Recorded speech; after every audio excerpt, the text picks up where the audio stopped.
Hello, ladies and gentlemen, boys and girls. Welcome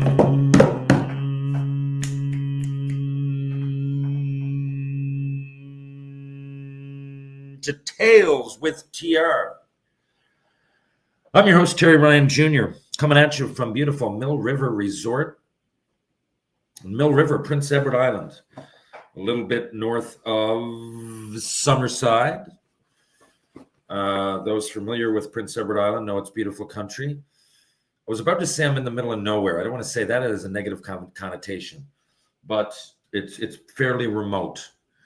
I was in PEI, spoke of that a couple of weeks ago. My daughter's up there playing soccer, and that was in Charlottetown, which is about an hour and a half away from here. Charlottetown would be the biggest center. PEI is about 150 to 200,000 people, depending what time of year you're here, because tourism is massive. It's not a huge province population-wise. In perspective, a lot of people say Newfoundland, PEI, and think they're similar. They're similar people at points, similar landscape, but I wouldn't even really say that. PEI doesn't. It's an Atlantic province with the same kind of people, but Newfoundland, to drive across it, it's a bit of you'd have to go over and up. But you're looking at 10 to 14 hours there, right?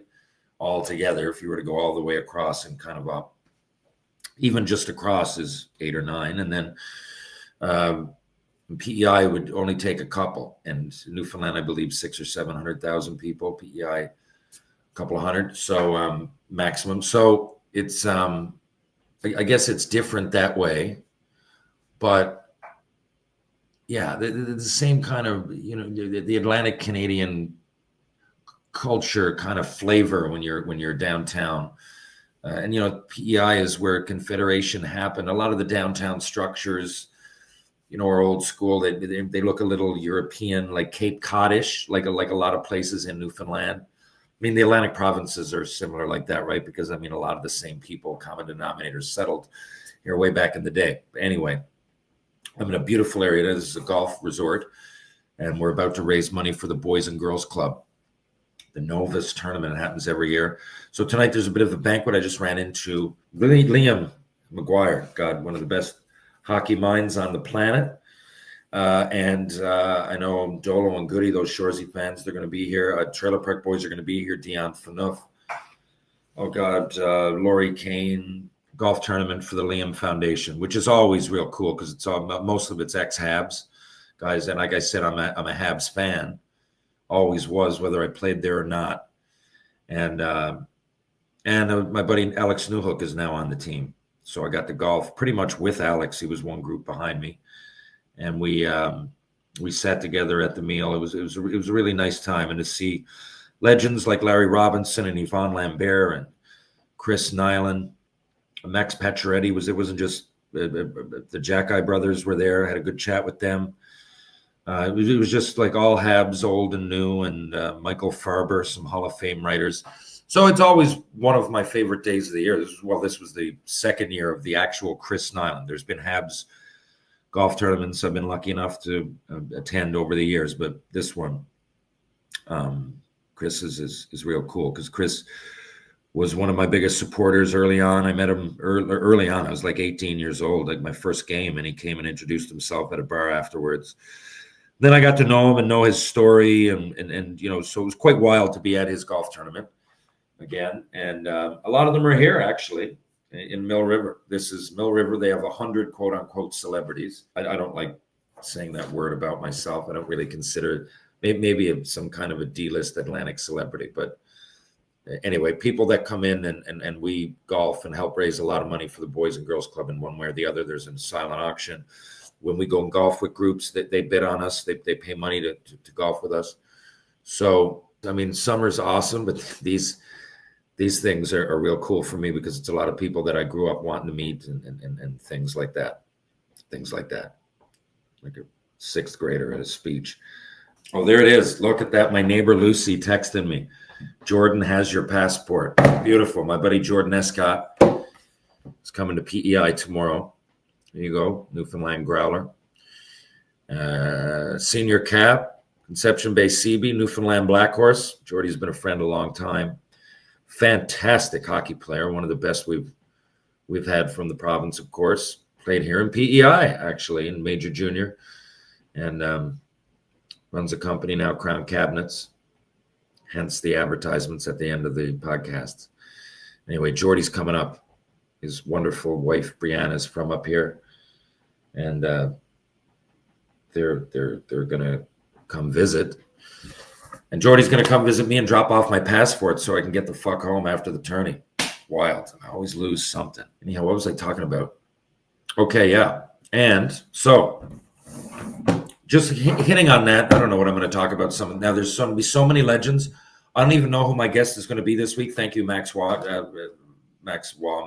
here in English Canada for last week. That was awesome.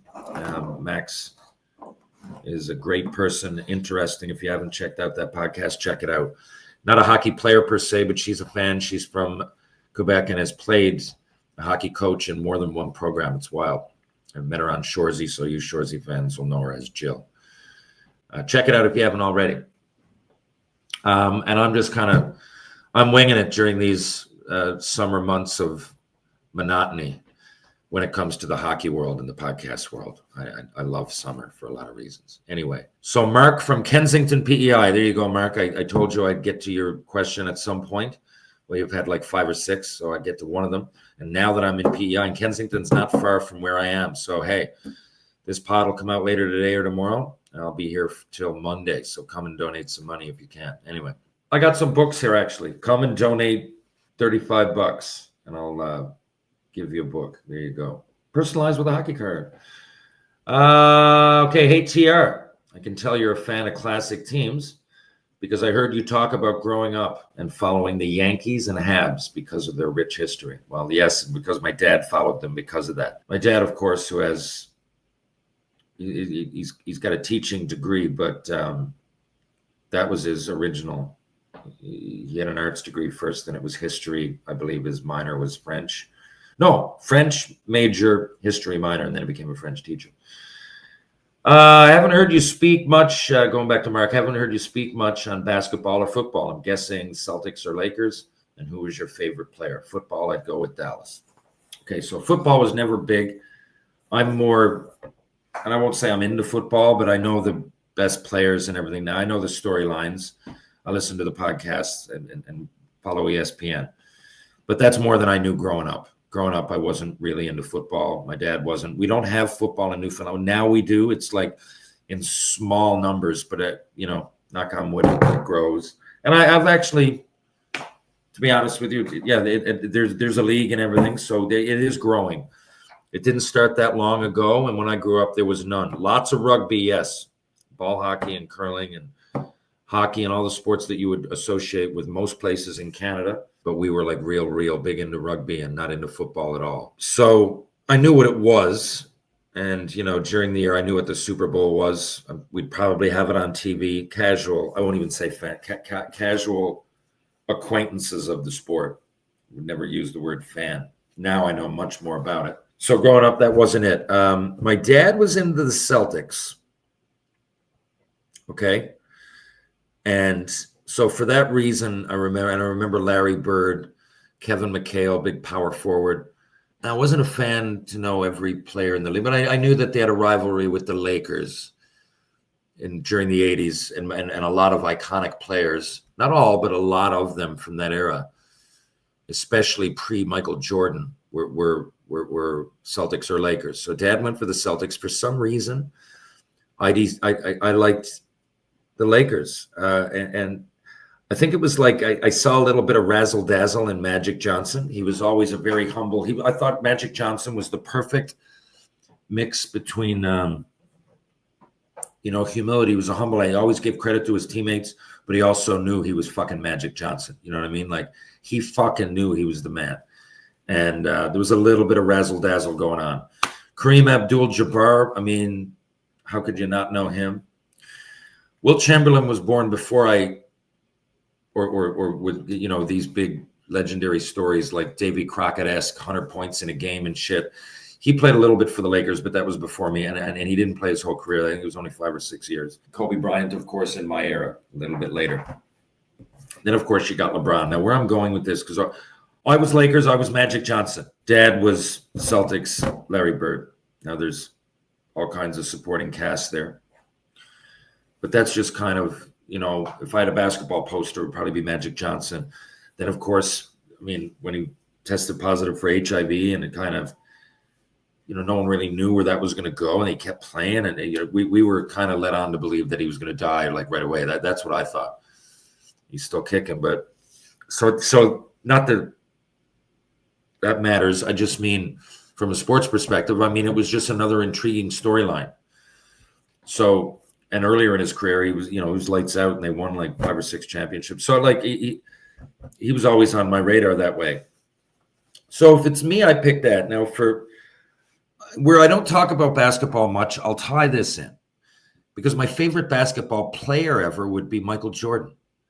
I wasn't a big enough fan of the sport to like just be my favorite player had to be on my favorite team. It was Michael Jordan for so many reasons. Let's just say six finals, 6 championships. Think of the MVPs, the scoring titles, because I know a lot of people wonder why I pick him over LeBron, and they think that it's just that I don't like LeBron's ego.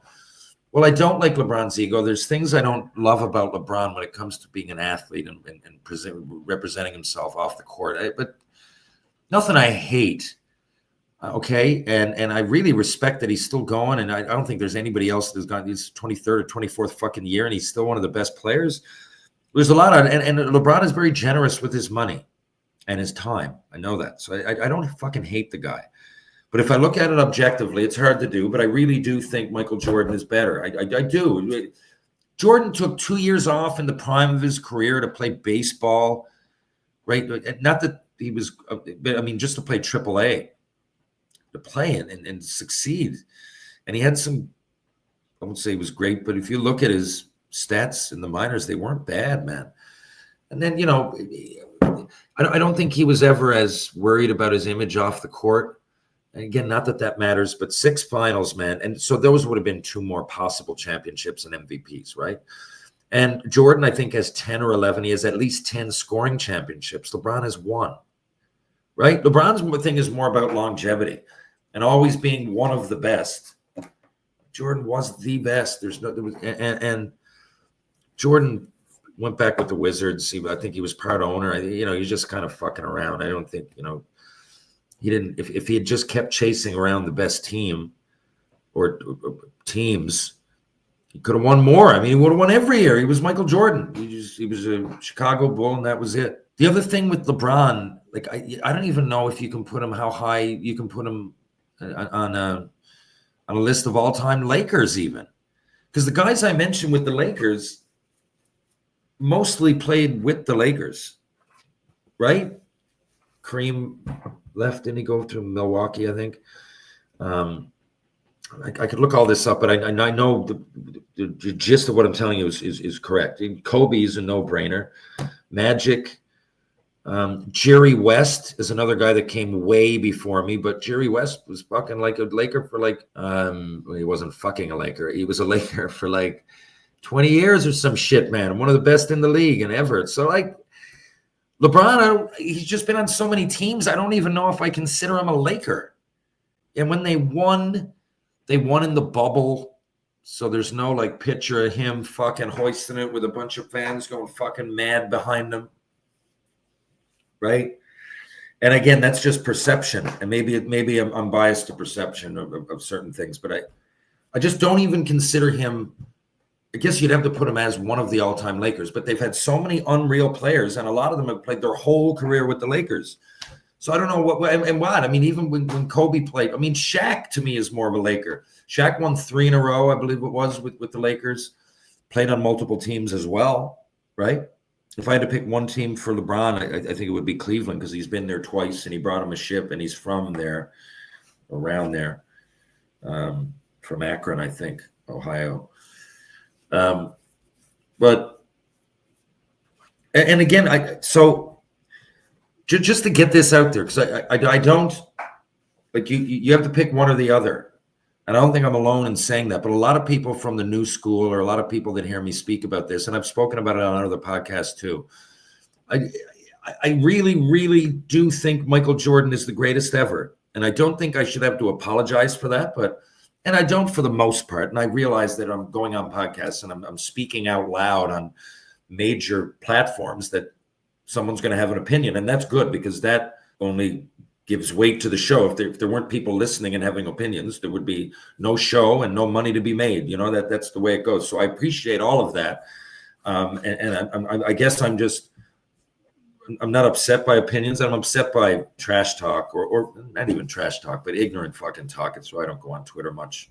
I don't really respond, but I put things out there, and sometimes, or if I go on a program, or people write comments in some degree wherever they listen to my podcast. So I see it come back. But I just want that to be clear.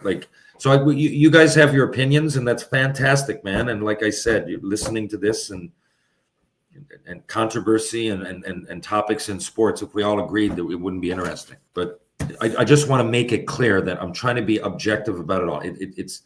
It's not my love of Michael Jordan, because I think Stephen Brunt said when your sports heroes are created when you're 10 to 12 years old, right? So of course I picked Jordan. No, I really do think, though, I think that he's got 6 championships. He went to 6 finals. He got so many clutch shots. I can't name one, because there's so many, from college at North Carolina right up until the last years, even when he was flailing as a player. And in Washington, he still made some big shots, and not that they won anything, but the ball was always in his hand when it mattered, and it seemed that he always delivered. And when you were watching, and he, not that it matters, but he did all of this, like he'd often golf 18 holes and then go get like 50 points. Like, it was just fucking nuts. And he was dynamic to watch, and he was, like I said, 10 scoring championships to 1. Like, do people even talk about that? If that was like Gretzky, Lemieux, it wouldn't even be close if one was like so much better than the other. But I mean, I say that there's another hard argument. It's tough for me to pick one. And so I honestly, it really is tough for me to pick one there. But I know that Wayne Gretzky would he has more points than anybody, more assists than anybody else has points. 92 fucking goals. But then again, Lemieux had 89, and Lemieux didn't play close to as long. I think he only got 800 games played. You need to come close to 1,000 games. We could go on. That's not what we're talking about. And some are tougher to judge than others. I just think this is a layup. There you go. For me, if you're being objective, it's Jordan all the way. Now, hey, if you like LeBron, more power to you. I'm just giving you where I'm coming from and why I'm coming from there. It has nothing to do with LeBron's childishness or flopping around the court or his ego off the court or anything that I don't really love about him.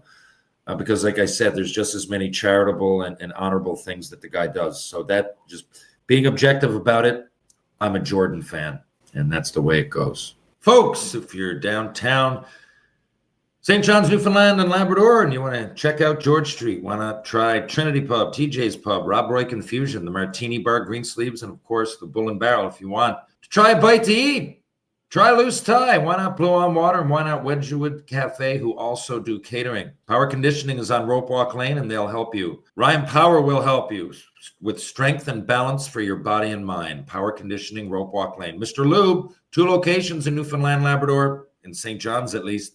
One's on Torbay Road, one's on Cameron Road. Live, laugh, lube. Crown Cabinets, just because. Carpet Factory, laying the carpet for your community. GS Construction, laying the groundwork for your community, if that community happens to be Edmonton, Alberta. Muggsy Jeans, Comfort Fit, I loves me Muggsy Jeans, and of course True Hockey, take what's yours. Folks, we'll be back in just a couple of days with more Tales with TR.